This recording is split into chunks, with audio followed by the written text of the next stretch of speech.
BJP State President Manmohan Samal has dismissed all rumours of a cabinet reshuffle in Odisha, stating clearly that his recent Delhi visit had nothing to do with ministerial changes. Samal said his 3-day tour was strictly about pending organizational matters.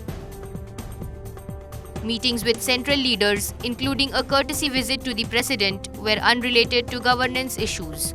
Speculation had intensified following Samal's July 22 departure to the national capital.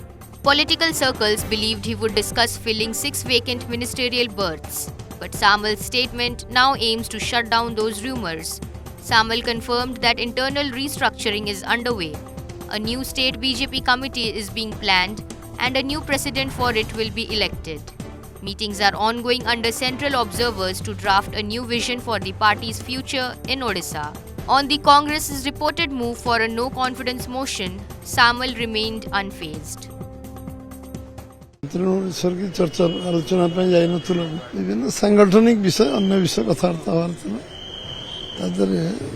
से विषय किसी जो pending काम अच्छी अन्य कथा से विषय कथबार्ता नेचुरल ओडिशा बीजेपी नुआ कमिटी हम कमिटी तो नुआ सभापति कार्य जो कमिटी हम गढ़ा अनास्था आने अधिकार अच्छे विरोध दल कांग्रेस जी जाना चाहिए आनीपर बीजेडी तक समर्थन करें अनास्था आसला सामना करूँ से प्रस्तुत अच्छु मंत्रिमंडल विषय आलोचना है से विषय आलोचना आज करने उचित हेनी।